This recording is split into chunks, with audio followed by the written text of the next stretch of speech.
on today's episode of All About Life with Danielle Brown. And he used this term called Perpetual Foreigner, which is how I felt a lot growing up. We're from East Africa.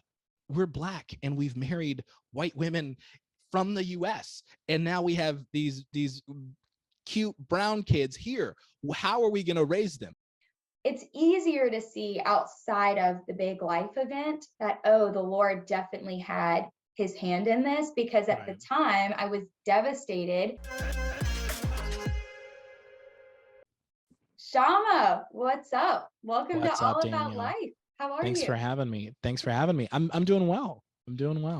Oh, I'm so excited to have you on. I'm excited for people to learn about how you've become the comedian, host, social media guru that you are.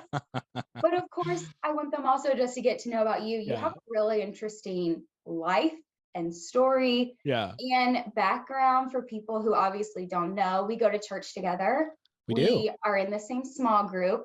I remember meeting you at small group, and then like later that week or something, you followed Solomon on Instagram, and we looked at you and I was like, what? Because obviously you have a bit of a following, and I was sitting there in small group talking about wanting to start a podcast, and then I got so embarrassed because I didn't know you have a very successful podcast. No. Oh my gosh, I just made a fool of myself. So that's like the one I got verified, and I'm like, gosh. So now I just want to keep up with people who I go to church with and stuff. Yeah. And now it's like, oh my, I met you at Starbucks and you didn't even say. And I'm like, man, listen, I just want to keep up with you. But I started a new Instagram where I'm like, this is gonna be for my family, and I'm gonna keep up with my friends and keep a little more low key on that one. Yeah. I was like shook. And you know what's funny is I'm also verified on Instagram. Hey, my personal page. Everything. But people will come to me because they'll either say two things. I'll be like, oh my gosh, you're so cool, you're verified. And then I'll always get after that, how are you verified? Because I don't have like a lot of followers.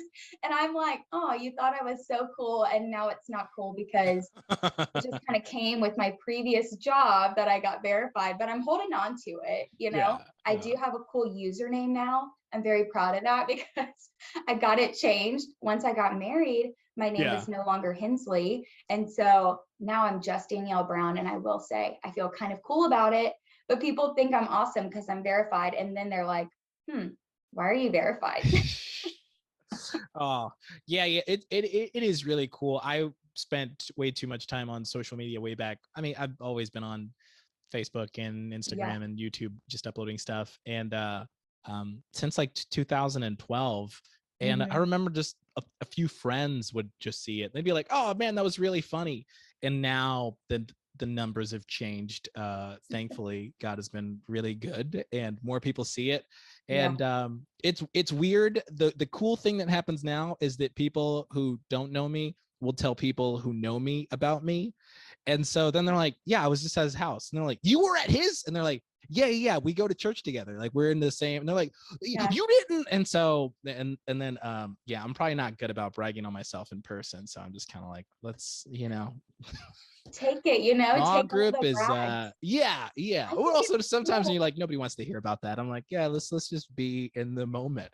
You'll figure it out later. Don't make it a big deal. I think it's cool because there's actually a couple in our small group who started coming to our church because they went and saw you, learned where you went to church, and then they're like, well, hey, we're looking for a church in the area. And then they started coming to GCC. I thought that was really cool. Cool. And also, I mean, I can't recommend GCC enough to people. I think people always ask me because people assume that I go to a like a really big, like a mega church, or I work at a church. Right. I'm like, no, I kind of go to like a really small community oriented church. And so I'm like, yeah, you should come. So shout out to everyone listening. If you're in the Greenville area, we both go to Greenville Community Church. We recommend. Love the pastors, love everyone there.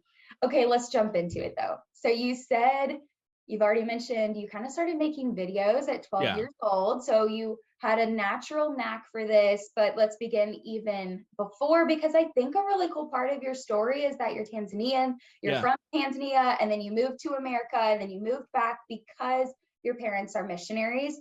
So tell us a little bit about that, because I honestly want to Yeah. know more about what childhood and growing up as a missionary kid was for you.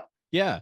So I'm in a pocket of East African or African people in general, but I'm going to say East African because those are the people that I've met, who all of our parents migrated to the U.S. in the early '90s, Mm. and so we lived in Alabama at the time, and so I grew up around all these young kids who were my, with me, and we just knew each other of like, oh, our parents moved here from Africa. Where are you from? From Kenya, Uganda, Nigeria, the Congo. We live here, and now I just turned 30 this year, and so I'm meeting other Africans as well who, and I'm asking them, hey, when did you move to the States? And they're like, yeah, in the earlier mid 90s. And I'm like, so did I.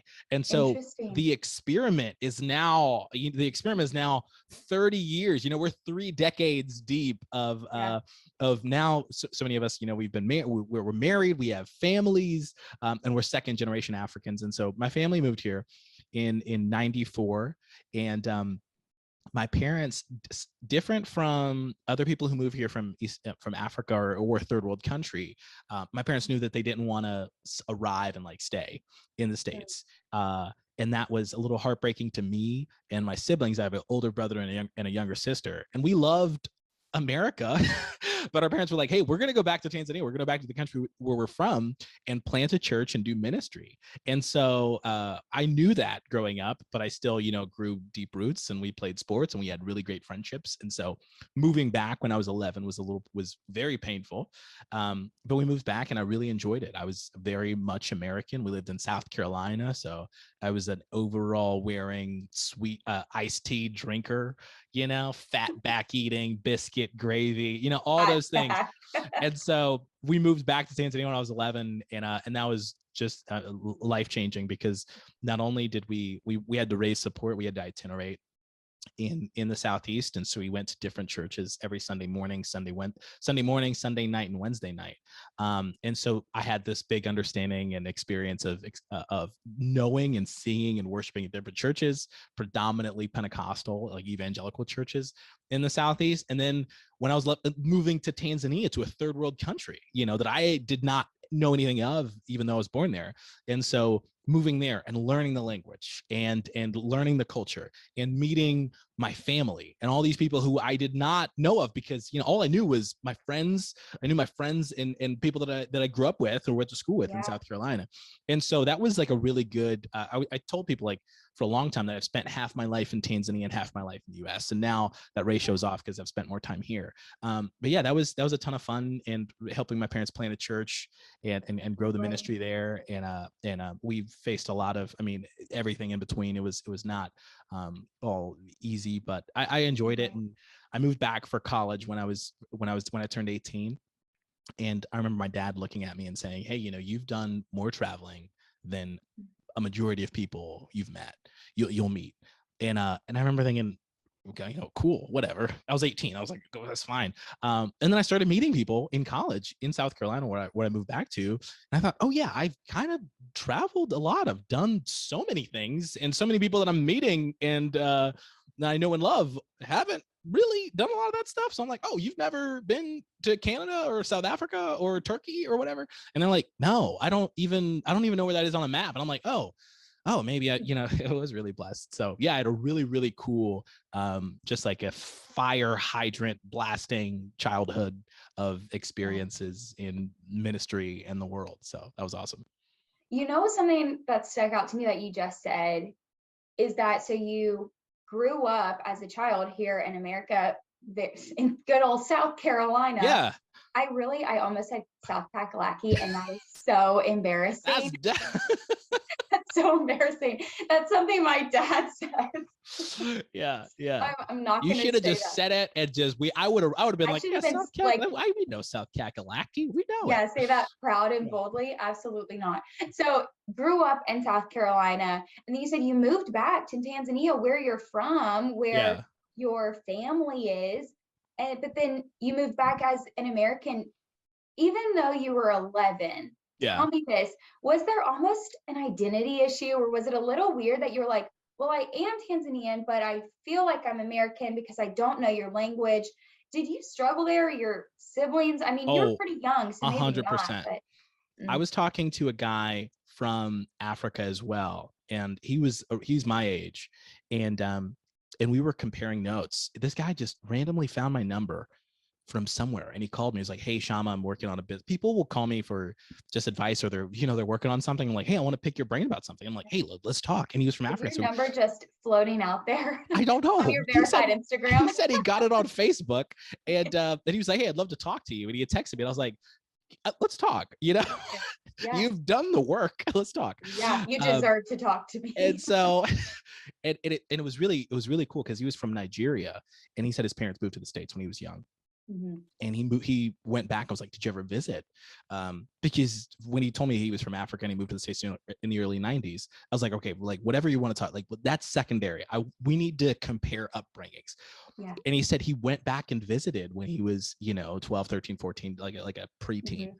And um and he said it was weird, and he used this term called a perpetual foreigner, which is how I felt a Mhm. lot growing up, because when I went to Tanzania, I looked like them, and people come up to me and speak Swahili to me, and I would not understand them.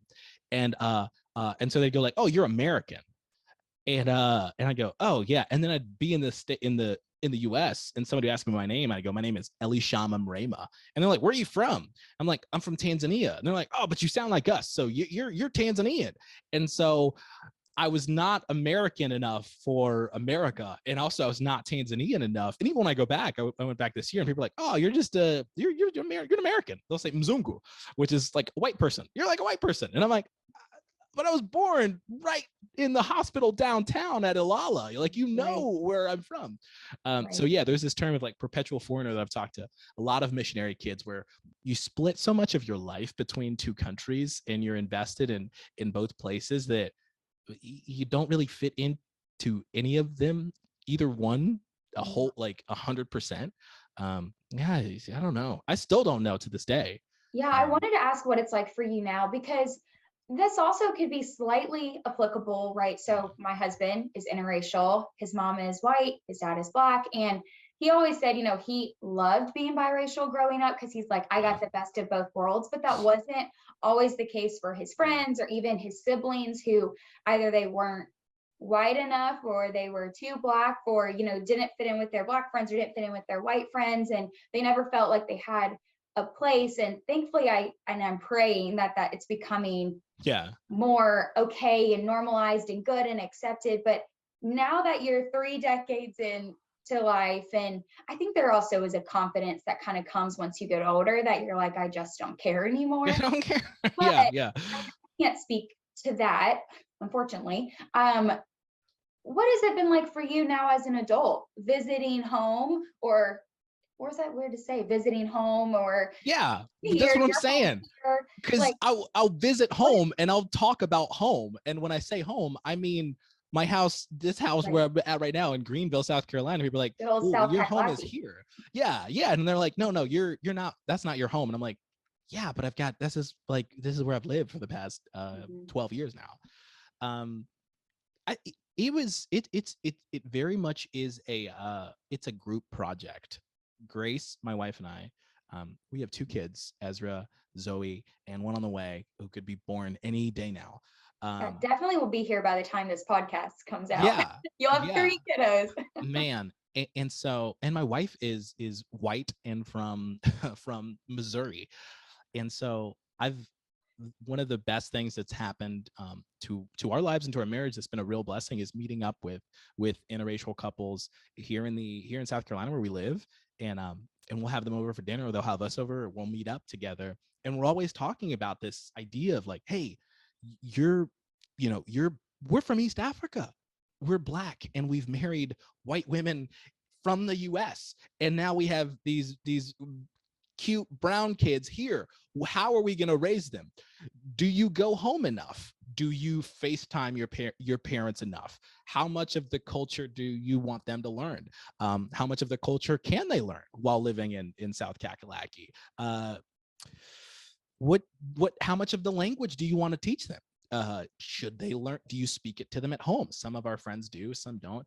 And so, you know, I really don't know, because I mean, some would say that we're not, I'm not, I've taken my kids home. I've taken our son and daughter. We went to Tanzania earlier this year, and I thought that was really good. And I'm hoping and praying that we can continue to do that once a year or once every other year, so they can see where they're from. But also, you know, they have grandparents who live in Charleston, and Yeah. that's a part of their lives as well. So, you know, I don't know. It is I think I get glimpses at a good method, or something to try or to do, but Mhm. um yeah, I know I'm raising kids with the same, who are going to have the same dilemma that I had, which is a perpetual foreigner. Right. And at least they have you, right, to talk about that and to relate to. But I remember when we were chatting earlier that you have friends in the area who are also in an interracial marriage, right? Yeah. Your husband is from Africa, and then they've married a very westernized woman. Uh-huh. And Uh-huh. I think the comedian side of you is coming out when we were talking earlier, like, what are we What are we doing? doing? What Yeah, did what we are we do? doing? It's it's and we love each other, and obviously this is I'm a believer, so I know that this is the, Yeah. Grace is the person that God wanted me to marry and be with, and this is our lives. And there's just been a lot of things that we're figuring out as a couple, just in terms of culturally, and habits, and Mhm.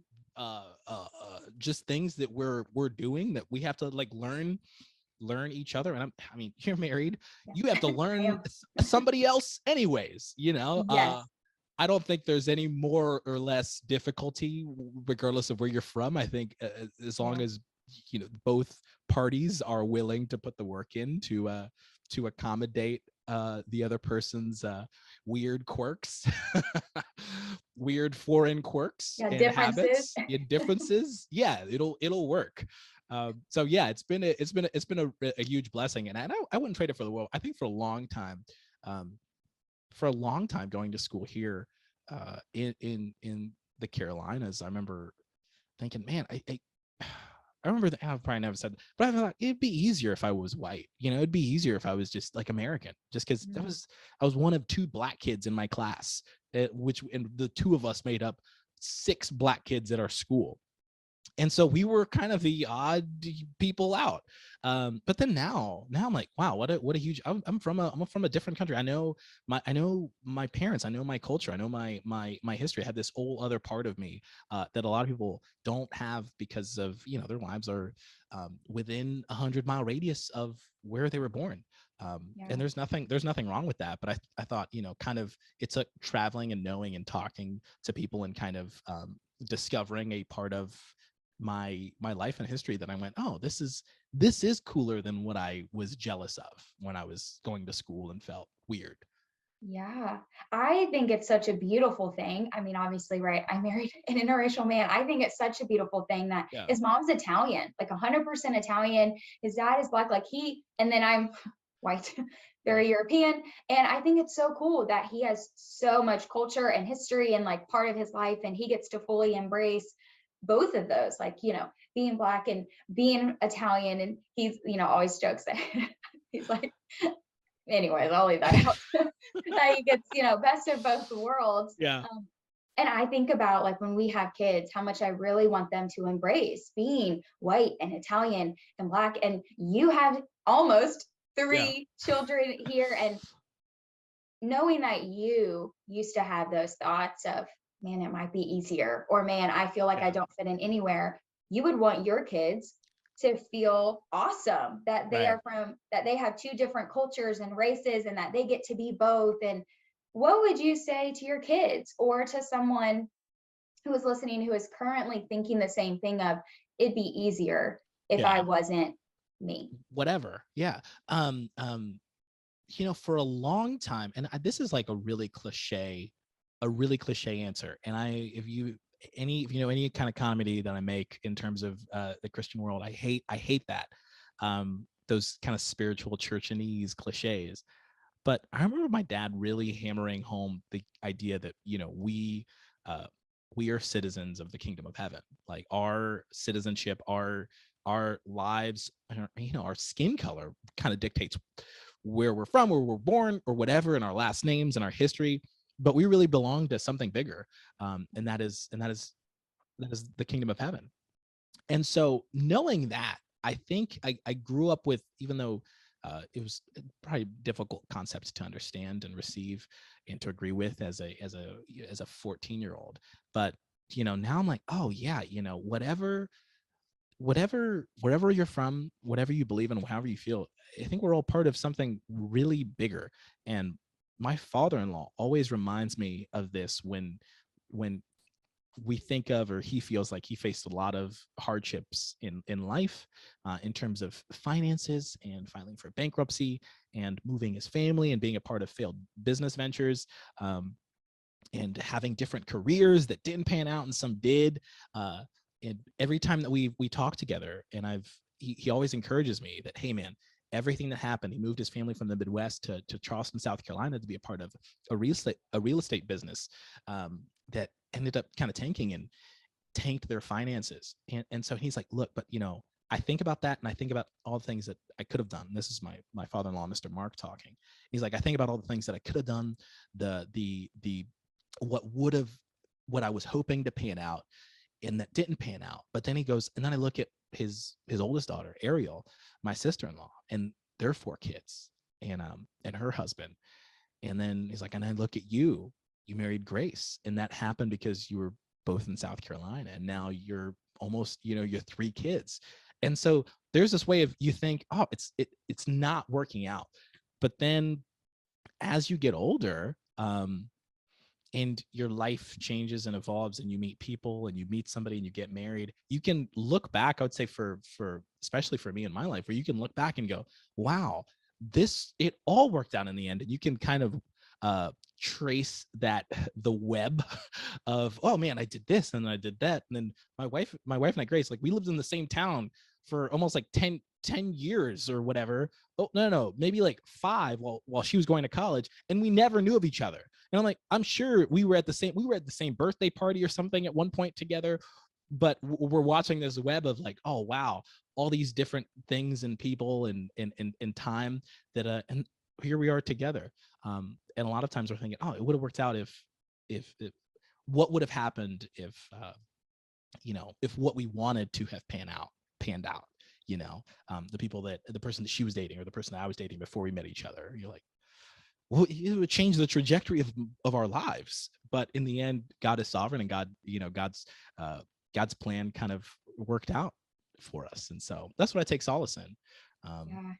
I love that, because I always say that also, is it's easier to see on the outside of something, like, oh, okay, this was definitely the Lord's plan. He definitely had this planned out, because that something similar happened to Solomon and I, and how we ended up meeting was, we both wanted to go to University of North Carolina at Chapel Hill. It was like both of our dream schools.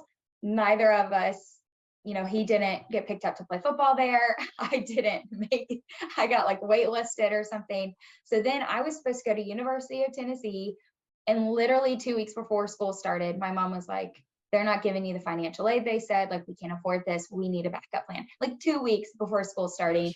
Solomon signed to play football at Charleston Southern University. That's where both of my parents went and met. And I wanted to go to a big school with a big football program. Like, I was doing sports journalism. That's what I wanted to major in.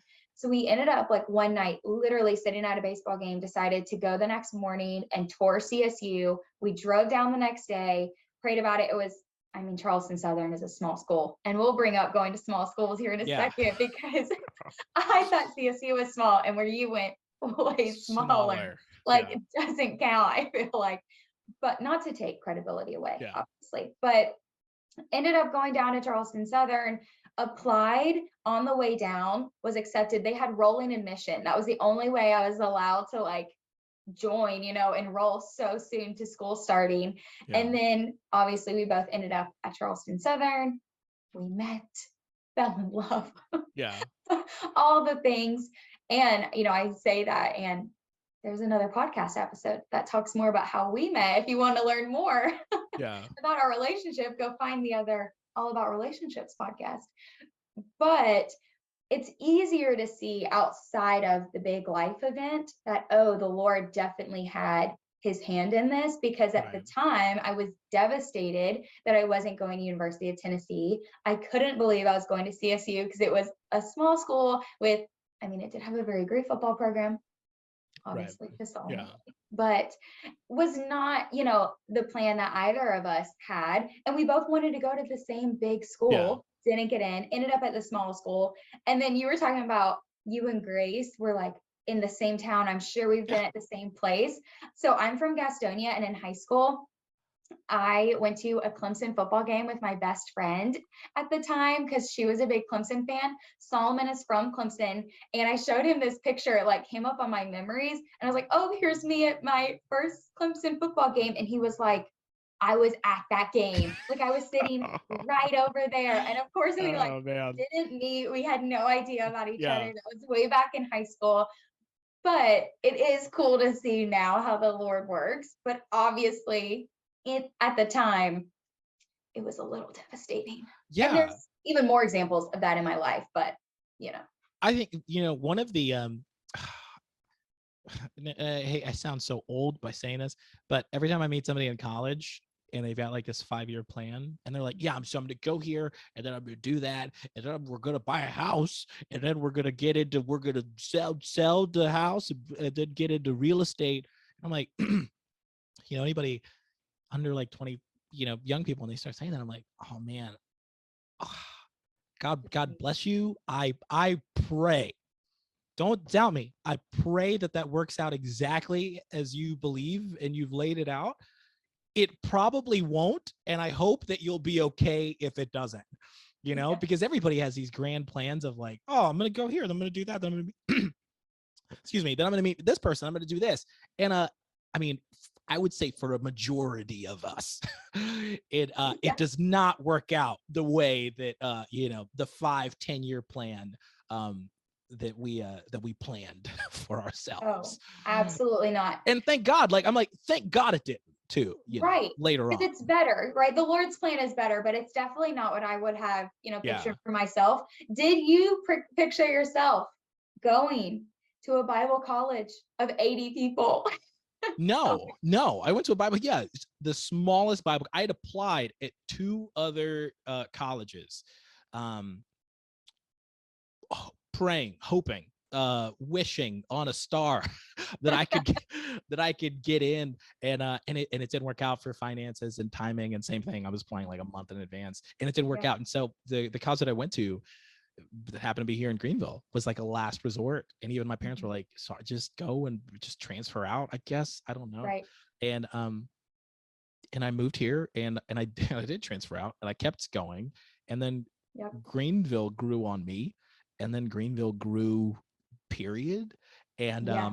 And so in the end, I'm like, well, I meet people now, they're like, oh, Greenville, that's kind of the place to be. And I'm like, oh, it always was. And I knew that in 2010. Trend I knew starter. that when I cried and moved here with one suitcase. I knew that Greenville in about 10 years was going to no, I didn't know that. It was like a last resort to be here. But no, looking back on it now, I'm like, wow, what a great opportunity, what a great plan that was not mine, Yeah. that God had Because for me. not only did you meet your wife, most importantly, but you told me that a lot of the connections you have now, I know Yeah. some even at the church, came because you did end up going to college here Hmm. in Greenville. And that's really been a big part of your success now into your career and what you're currently doing. Yeah. Yeah. And that, for some odd reason, and the odd reason is the Lord, um, Greenville is full of creatives. Mhm. I don't know why. None of us know why. What is it Uh, about Greenville that really just attracts us? I It's like don't kind of artsy, know. but also city. I don't Yeah, know. There is something about Greenville, I will say. something in the water. Um, well, every now and then somebody will move to Nashville or LA, and we're like, I mean, we'll see you in a couple of years. Like, you'll come back, right? And they always end up coming back. Like, I just moved back. I just moved back from Denver. And we're like, we knew it. I'm like, we knew. Why Welcome did you move in back. the first place? I've had this Um, welcome back gift waiting for you. yeah, the moment you left, I packed, I made it. And so Greenville's just really full of creatives. And so I was funny-ish in college, and I would make my friends laugh and, just kind of goof off. And I had a experience in making videos before that when I was homeschooled. And my brother was like, "Hey, you should just get a camera and make some YouTube videos and upload them. Make videos and then upload them to YouTube." And he showed me how YouTube worked as a user, because I was like, I would watch YouTube, but he was like, "You need to make a channel and then Yeah. do this, this, and this." And then I started, and I ended up collaborating with people just because it became like I got like a really passionate hobby, borderline obsession. And I just collaborated with people and met people who were also, "Hey, this guy also makes YouTube videos." And you find something like that and you're like, "Let's get coffee. Let's get lunch. What are you working on? Hire me. I'll hire you. Let's write together. I've got an idea. Do you have an idea?" And then ended up meeting the bigger and bigger pool of people who are also working to support their YouTube habit.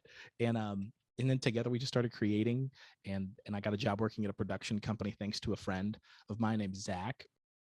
And at the production company, I learned how to produce videos really well. And then I borrowed equipment. I was like, "Hey, can I borrow some equipment this weekend to shoot something?"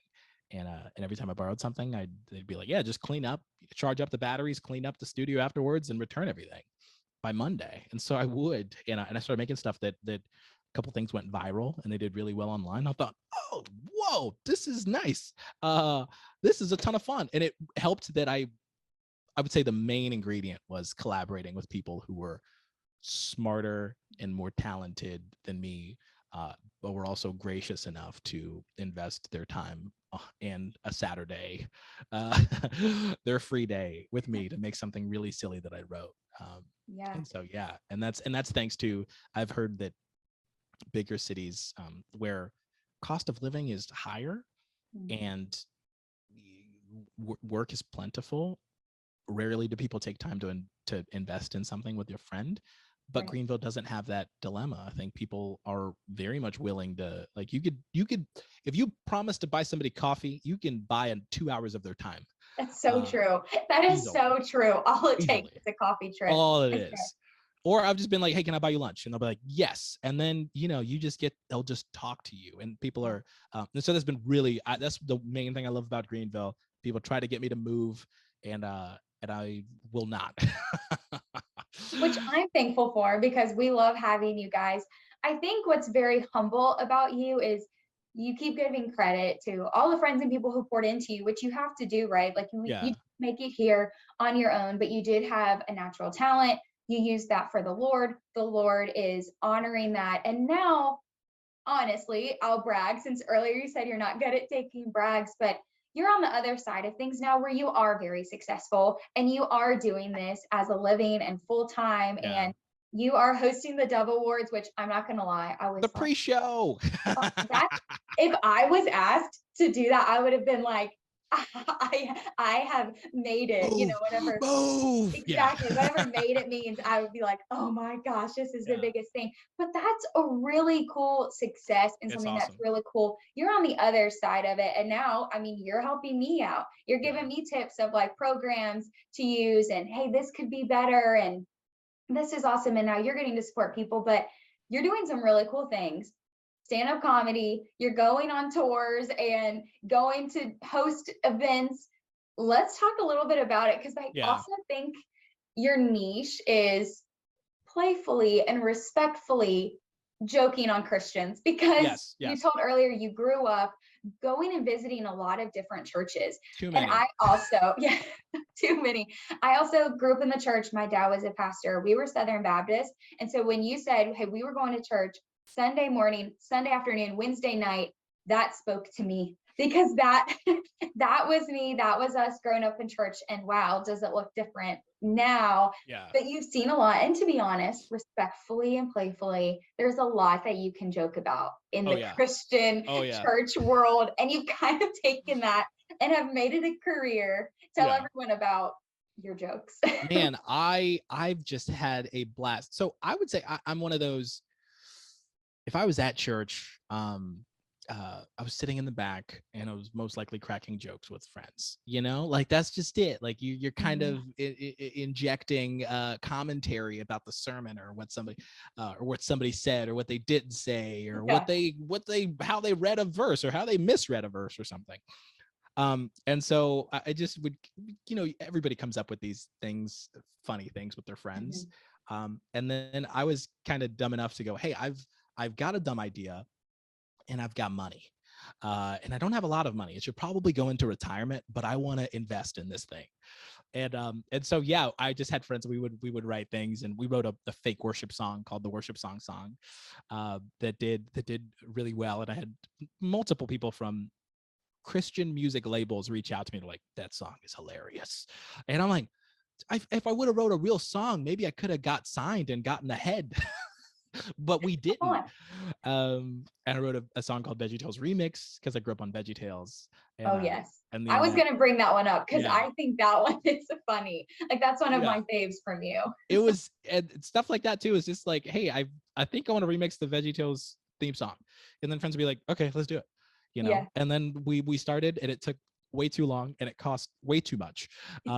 But it was just one of those things. I was like, when people liked it, I thought, oh, I was right. That silly idea that I had and jotted down on an Apple Note one night was what the internet apparently wanted.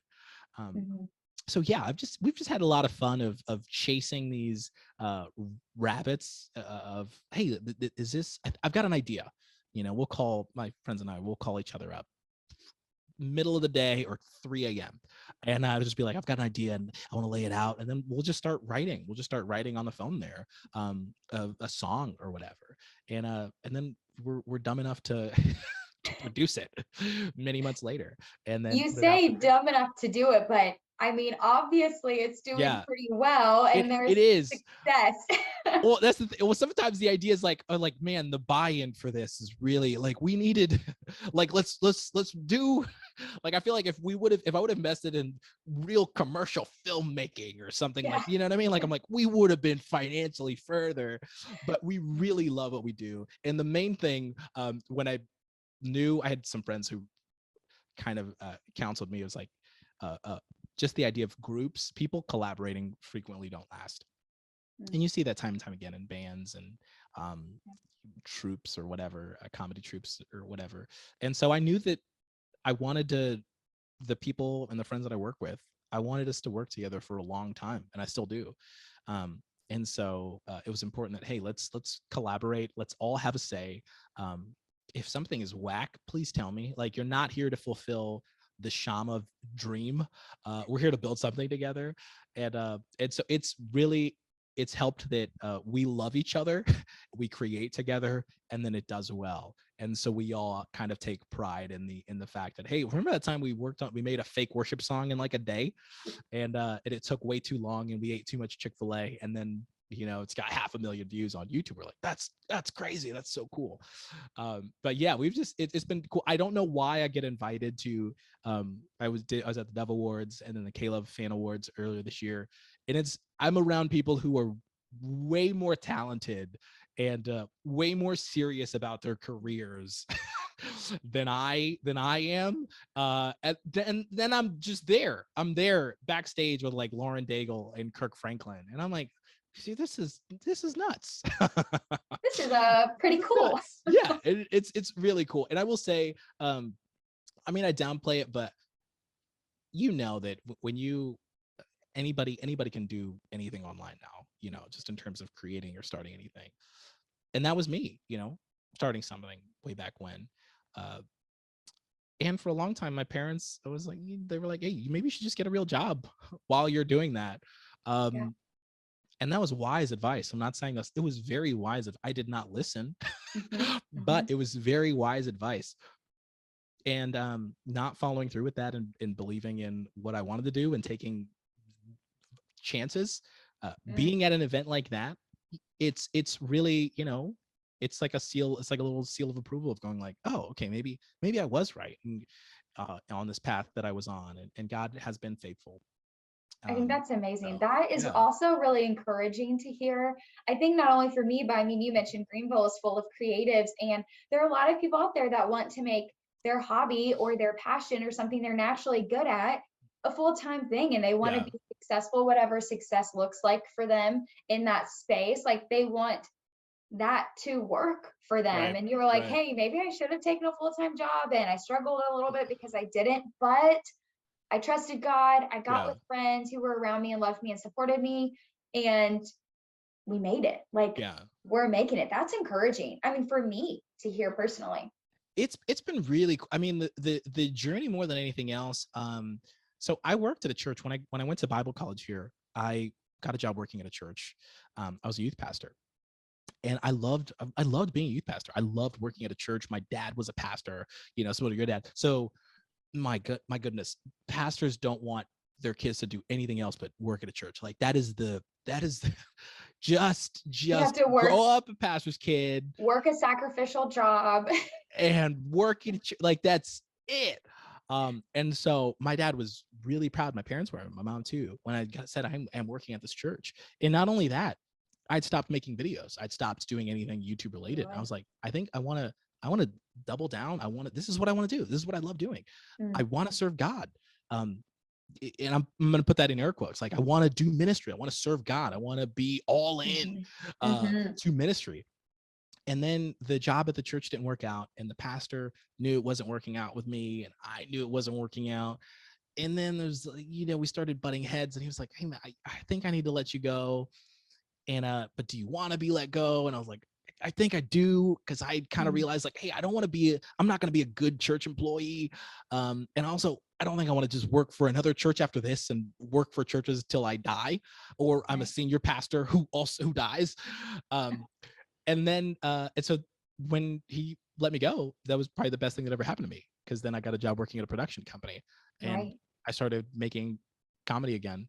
And so it's like this my career or whatever had like a Mhm. second life, because and then now the video, like VeggieTales Remix, I every week somebody will send me a message of like, hey, they play that song all the time in my youth group or at children's church. And so I'm like, wow. I never made it for that, Mhm. but I'm really glad that you're using it for that, and God Yeah. is using it for that too. And so that's been really cool. So in a way, I got out of ministry to do, and then got into bigger ministry, air quotes, even Yes. though I don't call I it that. love that. Because Yeah. I am passionate. Like that is something I am passionate about is even if you're not talking about God in your work. Like say you work in that cubicle 9 to 5, Yeah. like you can be doing ministry there. Like Hmm. that is your mission field. You can be a missionary right there. If you're talking about and sharing Right. Jesus or showing Jesus with your 100%. friends or coworkers, you don't have to work in a church Yeah. to be doing ministry or to be doing God's work. And I mean, I would recommend being part of a church and Right. volunteering at church, Oh yeah. getting involved, but I am passionate about that. So I love how you worked in a church. It didn't really work out because you're like, I want to be the hands and feet of Jesus. And then you actually get out of church and you're like, oh, that's kind of awkward. Whoa, look at the mission work I'm doing now by Yeah. kind of making fun of Right. Christians. Yeah. And it is, I mean, God has just been insanely faithful. Mm, um because yeah, there is this idea. I tell people that like when I got fired from a church, people would come up and ask me about it, mhm, like I murdered somebody, they'd be like, oh, I heard you're not at the church anymore. And I was kind of like, yeah, I'm not working there. I still go to church and I still love the Lord. They're mhm. like, yeah, what happened? What happened, man? I heard, Right. There you has to know, be some dirt, like something bad happened, like it's a and, messy situation. and I was like, no, Yeah. it didn't work out. And Right. and then I remember the dumbest thing that people told me to do. It's like, well, you just need to just work at another church. And I went, what? And they went, well, you got a Bible college degree. What else are you gonna do? And then I Mm, thought, whoa, is this what y'all do? You know, you just, if it doesn't work out at one, you just go to another church and you No. church hop until forever. Yeah. And I knew, so I, like, then and there I knew I was gonna, like, okay, I think I'm gonna swim upstream, and I'm not Mhm. gonna do, I'm not gonna do this. And I I'm gonna figure it out. If I've sunk 4 years into a degree that I'm not gonna be able to work with, God help me. Yeah. But I can't do that. You know, Yeah. I'm gonna work in the secular world. And just Yeah. like you said, like, I encourage young people now more than ever. I'm like, hey, the church needs singers and everything else, and they need preachers and evangelists and teachers and apostles, but we also need mechanics. Yep. We need journalists, we need Teachers. plumbers, Mhm. we need teachers, Yeah. all those things as well. And there's something incredibly there's nothing taboo about having pursuing a career. um Yeah. Even though when I was in youth ministry, there was a kid who wanted to be a mechanic. His name was JJ. I don't remember thinking, like, like, he'd always showed up with like a greasy shirt Yeah. in like an old truck, and he was repairing and restoring vehicles. That Yeah. dude has like a great career now at For BMW, sure. and he's married, and he has a beautiful child. And here we were thinking, like, oh, JJ needs to serve God and like preach every Yeah. Wednesday like some of these other kids. But no, he had a great career. And also, while he was in at church, he would work on our cars, you know? So his ministry was keeping us on the road like the whole time, his ministry. But we were just too kind of dumbfounded to see that God Yeah. was using him in a different way than what we were used to seeing God, people serving the Lord, um, Right. as. I think it's so cool because I mean, as the church, we're like Christ's body, right? And not Yeah. everyone can be a finger, not everyone can be the nose, someone has to be the leg. The Lord has given all of us different talents. And I think it's so awesome to see, hey, Yeah. I have a natural knack working with cars. I really enjoy working with cars. I find joy in that. I'm going to become a mechanic. And he probably has the biggest mission field Oh yeah. ever by getting to like work with not only customers coming in where he's fixing their car, his colleagues at the mechanic Yeah. repair shop, like Yeah. the auto shop, and then also serving the church by fixing literally like the church congregation's cars. Like, Yeah. I think that's so 100%. awesome. And then you're saying, hey, I'm not going to work in church. I really like cracking jokes and I'm making light of it. And Yeah. now you've made a career out of that, and the Lord is using you. A question I have for you, because comedy sometimes can be like walking on eggshells. Like, what can I say? What's too much? How can I make a joke but not hurt someone's feelings? Yeah. So, as a Christian, someone who loves Jesus, who goes to church, is involved, how do you politely make fun of Christians as a Christian Yeah. without it being disrespectful also to God? I mean, the Bible college degree helps. Look at you actually It using your helps me. degree. I tell people I'm the best villain. Mm. It's a villain origin story. No, I think I'm not trying to do harm. Mm. Like, I really do want to just have fun. Um, and whether I'm impersonating a reckless pastor or somebody who's in a multi-level marketing, like whatever I'm creating a character of or creating a sketch uh for, I really, I just want to create satire. Even the song that we made, the worship song, um people are like, well, maybe you need to do a series about what real worship is. And I thought, no, I want to make fun of what worship sounds like. Mhm. And my hope is that people will be able to see that and ascertain that, uh, oh, this is what worship isn't supposed to be. Um, and that's the lesson. It's like dog medicine. You kind of shove it in a treat or whatever. But yeah, at the end of the day, we're not I'm not an atheist trying to mock Right. God, as some people would maybe think or assume sometimes that I am. Like, oh, what side are you on? I'm like, yeah, I love the Lord. I grew up in church. I Yeah. worked at churches. I went to church every single day when my dad was a pastor, working at a church or building a church. And so I really just want to poke fun. And so with that, it takes a lot of, with ideas that we have, it takes a lot of, we have to poke holes into the concept of the joke or whatever it is to make sure, okay, it cannot, is not to offend people. Hopefully people will watch it. And with the song, and I keep referencing it like the worship song, people who don't like church worship music love that song. And then also it gets shared in like every worship leader group page on Facebook, and they really like that song too. Yeah. So just because we're like, hey, let's make fun of different aspects of it, but let's respect the Lord. And ultimately that's what I really want to do. Like, I don't want to make fun of the things of God. I grew up Pentecostal. And so there are a lot of aspects of being Pentecostal. I'm like, hey, I want to joke about this. And you're like, well, I've seen people try that before and it's not going to work. And so, yeah. I would say that's where having friends where I have multiple people poking holes in ideas. It's got to float in order for us to make it, because I'm not really out here on my own, and I don't want to get canceled either. Right. There's multiple eyes on the joke. Have you ever had someone who was offended by something, you said, or one of your songs? Like, have you ever gotten a message, say like a DM on Instagram, and someone was like, this is horrible, this has really hurt my feelings? Like, have you ever had any Yes. backslash? I have usually comments. People who follow me will respond to that person, and they'll just kind of like go, hey, this is not what he meant, you should watch this or whatever. And they'll try to explain to them like, hey, he's making fun of this, and they'll like break down the joke, or hey, he's like one of us. Which I think it's better that people do that than I do that, because then it's like, then I'm in the comments like, what you don't understand is that but sometimes people will send a message, and if I have time, like, I could be playing with my kids on the floor. So I'm like, do I really want to respond to a hater?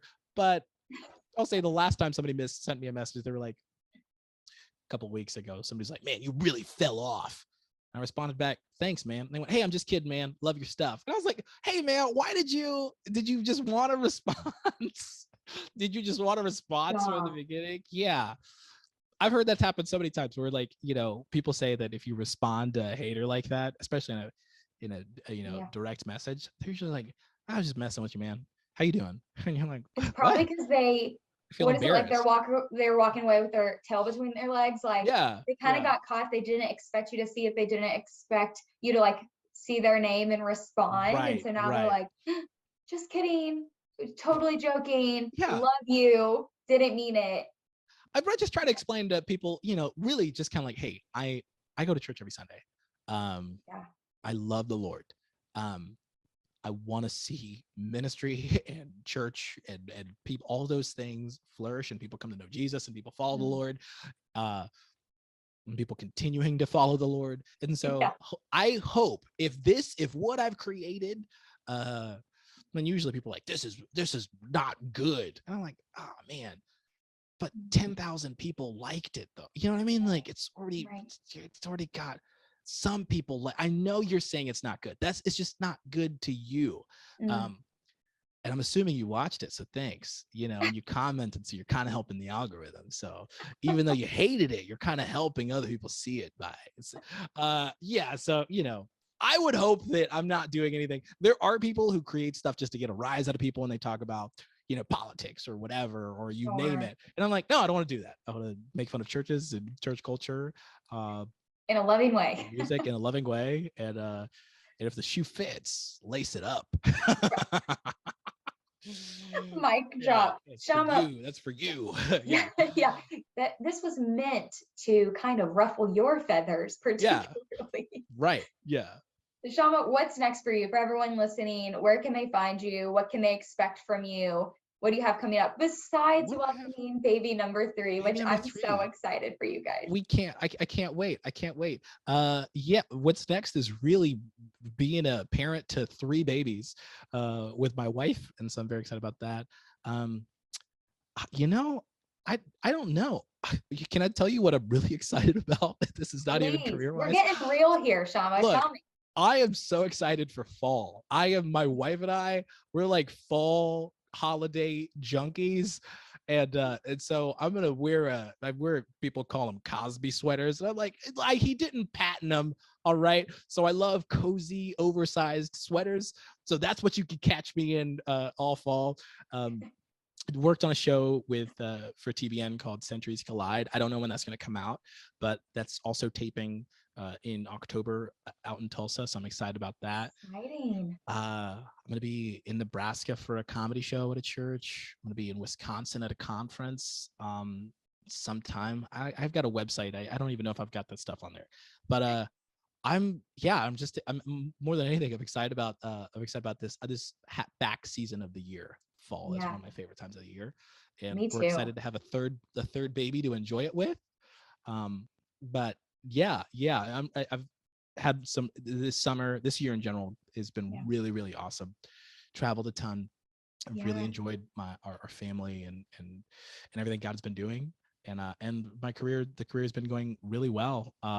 Small thanks to me and my talent, but more thanks to God and friends for I was at coffee today with a friend who Yeah. is, who's really, really helped me and like a mentor, my friend That's amazing. Shane. And so yeah, I'm just excited. I'm excited about the cold weather coming in Yes. this fall, and Yes. then I know and our new baby, and then I know I'm probably going to be busy and on the road a lot next spring.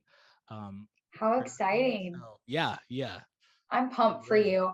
Also, I can't believe you've already had coffee with someone because disclosure, we're kind of filming this early in the morning, like 9 a.m. So you just said, yeah, I met with someone this morning. And I'm like, I walked my Listen, dogs this morning and I that's it. work out at 4 a.m. I had the coffee. No, I really wish Oh I was my that gosh. I person. was like, No, Shama, I stop. am. You're lying. What if I laid it out where like I sleep at 7 p.m. and I wake up at 4 to work out for 2 hours and then I have no, I wish I was that Gary Vaynerchuk type, Yeah. type, like I run 20 miles. Why I run 20 miles a day. Um, But no, that's not what we're doing here today. no. What are you Already excited about this? What are you excited about this next season? Let me Man, ask you. I don't know if you've I would say mentioned the on the show yet. fall, right? Like it is starting to get a little cool, which who knows when this is going to air. So don't come for me if it's like already winter by the time this is coming out. Yeah. Um, but Tom and I are entering, year 2 of marriage, Wow. and we have some very exciting either job promotions, career shifts, situations, like potentially someone goes, maybe looking at second home situations. Yeah. In a year from now, we might be talking family planning, give us a Yeah. little more time. And I think honestly, the podcast, this show, like Yeah. I'm so pumped for season 2. That's what we're working on now. And for people to hear this conversation, no babies over here yet, but really excited, yeah, for this Y'all show. can just come borrow one of ours. We won't even notice. I Just take them always for a try weekend. to hold and hang out with your babies, but they are stuck like Chuck on y'all's Look, hip. that's the two, because they're aware. They like know their parents. You'll have no idea. They'll be Danielle Solomon fans. Like we'll train them up young. And we'll get some We're some coming over holding the time. day Yeah. after, Grace gives birth. We're like, you're ours. They'll probably be like, they sleep 20 hours out of the day anyways. So that's the time where you're like, yeah, you're so sweet. After that, I'll they just start hold and cuddle clawing. you. Yeah. Yeah. Yeah. Well, Shama, this conversation, it's been so good. I'm so excited. Well, and now thankful for people to hear this, to hear about your life. Of course, I'm going to tag and share where everyone can find you. As will But I. yeah, thank you so much for coming on. But most importantly, thanks for being real. Be sure to like, follow, and subscribe so you don't miss an episode of All About Life with Danielle Brown.